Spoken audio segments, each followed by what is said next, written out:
The value of a right is what people will pay for it. For education, Malala Yousafzai almost paid with her life. But what's the cost of the right to privacy? Exactly 29 cents. Fail today's legislation because our people do not want to pay for this right. Hello everyone, welcome back to Debating for America's Youth. Today we're interviewing another special guest. Today we're interviewing Genevieve Cox, who is the 2020 TOC runner-up in Congressional Debate. Last year at the 2019 NSDA Nationals, she placed 6th in the nation for Congressional Debate in the Senate, and she's also on the USA World Schools Debate team. Welcome, Genevieve. Thank you for having me. Yeah, it's my pleasure. I was really happy that you chose to come on. So my first question is, how did you first hear about speech and debate, and what made you want to join? So my parents both did speech and debate when they were in high school, and my dad's siblings also did it, so I guess you could say it kind of runs in the family. So when I was in middle school, my middle school was one of the very fortunate few who had a speech and debate program that carried through to high school. So one day I saw the posters around the school and I decided that I wanted to join this club. So the next week I went to their after school practice, and I walked into the LD room and they were talking about autonomy and free will.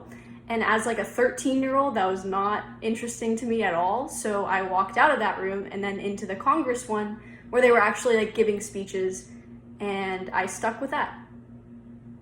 Interesting. And then, so once you went into that Congress room and learned more about Congress, what really made you stick with the event all the way through high school? I think I really liked the aspect of having multiple opinions in round, whereas like other debates, obviously there's like maximum 4 people in like PF, CX, and then Worlds there's like 6. But I really like there being like 20 people in a room all having differing opinions and being able to talk it all out. Definitely. So when you're in a Congress round, how do you stand out from the other competitors? So I think this goes for not just me. I think this goes for a majority of people who are successful in debate. I think the most important thing to have in Congress is to be genuine and to actually care about the topics that you're talking about. I know I can say from personal experience that like if I'm talking about like a tech topic, I'm going to be a lot less persuasive and genuine because that's just like those are not some of my interests. I would rather talk about like foreign affairs or international relations, and when I get bills about that, I am definitely more passionate and involved.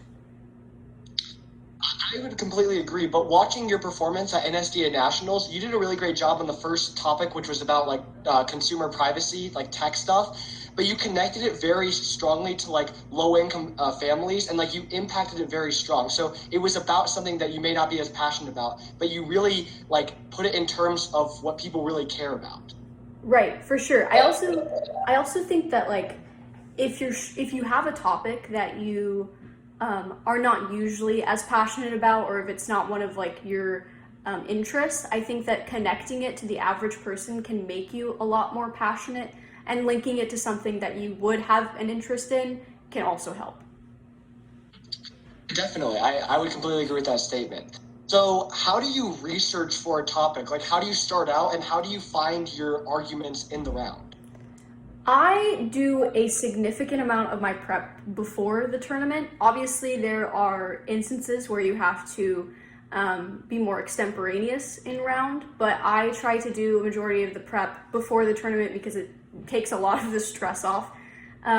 So I usually obviously read over the bill, and then I spend a lot of time researching it, because I think the most important thing for me is to know like the background knowledge of the bill, which if that means like reading over an entire US code, like that's something that I would do.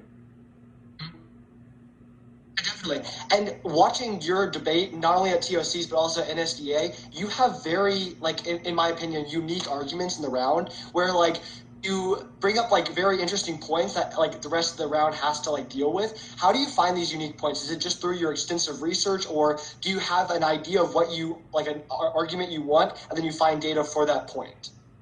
So I think it kind of, this is probably not a very useful answer, but I think it depends on the speech. Sometimes I will have given us, because like bills in Congress repeat, and I've been doing this for a long time, so I have an idea of like which points I think would work for certain bills, but then there's others that I have like no idea about. Like if we're debating about like the illegal cactus trade, I've never heard of that before in my life, so I just spend a lot of time researching the background on it. Interesting. Yeah. How do you practice like for getting better at Congress? I do a lot of speaking to walls. I think that's a very generic answer to give you, but it really does help. I take my speech and I just stand in front of a wall and I give it over and over and over again until I'm happy with the result of how I sound. Another thing that I also really like doing is recording myself while I'm giving the speech, so I can see like any awkward hand gestures that I do, or like if my voice like goes weird in some areas, then I can go back and fix that. Interesting. And then speaking of that, so do you usually, like, for most of your speeches, have them pre-prepared before the round, versus people who usually have points and then or refutation, and they just like make the speech during the round and give it during the round? So I would say I a majority of the times I have the speech pre-prepared because, well, like, okay, so I don't have it like word for word, but I have like the points there and the data there, the warrants, and then a lot of times I'll obviously change the intros, the conclusions, the impacts, but like the meat of the speech I usually have prepared. Because I noticed that during your rounds, you're able to also kind of add refutation based on your points. So if it was just word for word, it's kind of hard to go off of a script if you haven't completely memorized. But if you have a good understanding and you're able to connect it to the actual round, it adds the kind of debate side and also the fluency that you have. Right, for sure. In terms of questions, do you usually prepare your like a list of questions beforehand, or do you just listen to the speeches and then build questions based on what you hear in the speech? So very rarely I'll come across like a jarring piece of information that I think is like that most people probably wouldn't come across, and then sometimes I'll use that in questioning. But I think a majority of the time I just listen to whoever is talking and the question develops from there. In terms of intros, so you talked about changing your intros in round. Do you usually, like, how do you find intros? Do you have like a list of stock intros that you have for like any debate, or do you base it off of your research, something you found? Like, how do you come up with intros for speeches? So I don't have a list of stock intros. I think that would probably backfire if you use them too often. So instead I like to look for information based on the specific topic. So like something that if I absolutely can't think of anything else, I like to look for personal stories relating to the topic about people who have been affected by whatever problem the bill is trying to fix, or whatever problem the bill is making. So that is usually my like fallback for intros, but I think that the intros usually just come to me while I'm doing background research. So I think that's also another step in the background research. Yeah, that's interesting. I personally have a list of intros, but I honestly don't know if that's the best plan. I just have them just in case I can't come up with anything through my research. You talked about how you usually have speeches prepared, but when you have to give more of an extemporaneous speech during the round, how do you practice for that if you can't practice your speech out loud before the round? So something I do that's quite helpful is in some tournaments, even though they're kind of a minority nowadays because you can use the internet in a lot of tournaments, but I save a lot of articles related to the topic so that if I have to like flip mid-round or create a new speech because someone already took my points, then they're already there. For the delivery-wise aspect, I think that my extemporaneous speaking is, it's definitely a lot less polished, but I think that if I'm talking, it all goes back to like that genuineness thing. If I'm talking about something that I'm actually passionate about, I think the delivery will be fine regardless. But if it's something that I'm really not interested in, it's hard to push that delivery, even if I give it 100 times in front of a wall. Interesting. Yeah, that's a good point. When you're giving your speeches, not really necessarily for the online tournament like TOCs this year, but when you're like in front of people, especially at like on the national, like stage with the cameras and the huge audience, how do you overcome your nerves? Were you originally nervous when you get up and speak? Now are you nervous? How are your nerves, like, I guess, during the round? So I am very blessed to be the small minority of people who don't have a fear of public speaking, but I definitely know people who do, and I think the best solution to that fear is really just practice makes perfect. The more you talk in front of people, especially large amounts of people, I think the more you get comfortable with it, and obviously, I wouldn't recommend like making a mistake if that causes you a lot of stress in front of people, but it's bound to happen. And I think the mistakes that I've made in front of like large amounts of people, if I like have a really bad stumble in a speech, definitely make me more conscious about that and able to fix those in the future. And especially if you're working out your speeches beforehand, you can get some of those like stumbles out of the way and you realize like what words don't really work for you when you're giving your speech. Exactly. Yeah. So what advice would you give to a novice who is just starting out in congressional debate? I would say that this activity requires a lot of your time. So the more time you put into the activity, I think the more you'll get out of it. If obviously there are exceptions to this, if you're really good at like extemporaneous speaking and you can just go up there and give a speech and you're really good at researching and you do that all very fast. I'm not blessed with that talent, so I spend a lot of time researching and I think that's really helpful. So yeah, the more time you put into it, definitely the more you'll get out of it. Definitely. So in terms of writing bills, like how do you come up with topics to write your bills on, and how do you come up with like the details within your bill? So a lot of the bills that I've written are based around foreign policy because that's what I'm the most interested in. And I think really just like looking through current events, seeing what bills or what problems could have a potential solution that like the US Congress could set forth, pass, and then they would be effective.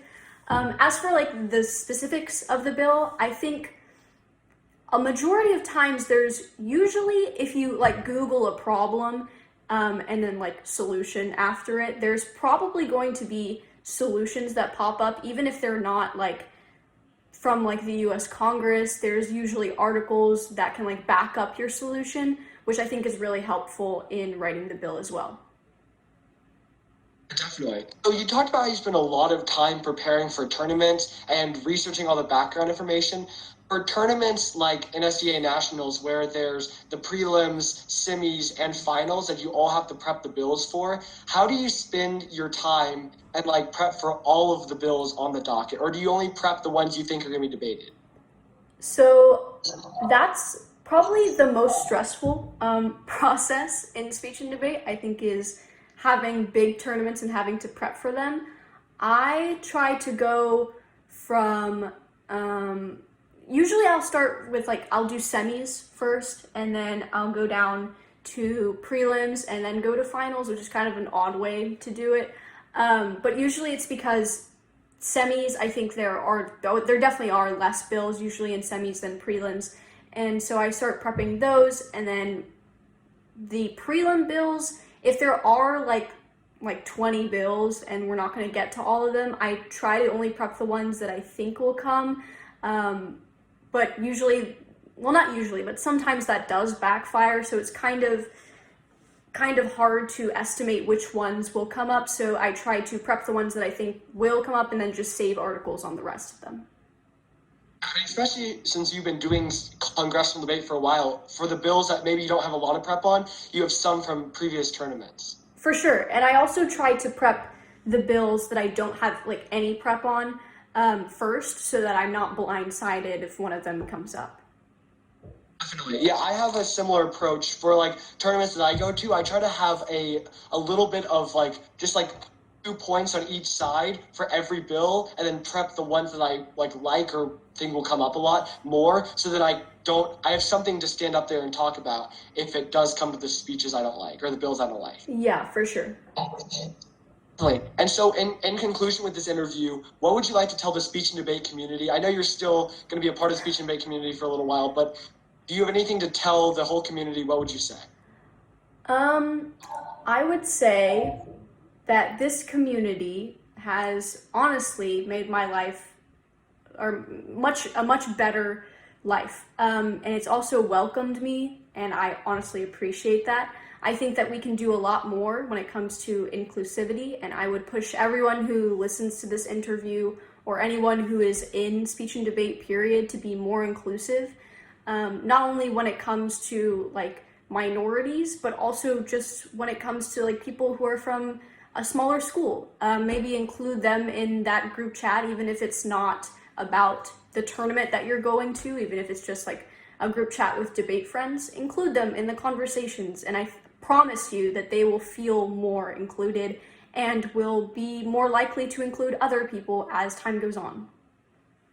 I definitely agree. I think even on like the team setting, I think that debate can be scary for a lot of people, like new members especially, because they see debate as this like scary thing. But once you meet people and start to connect, it starts to feel more welcoming, as you were saying. So I think that getting everyone to feel included is a very good goal for the speech and debate community. Yeah, 100%. Thank you so much for coming on. Thank you so much. Thank you for having me.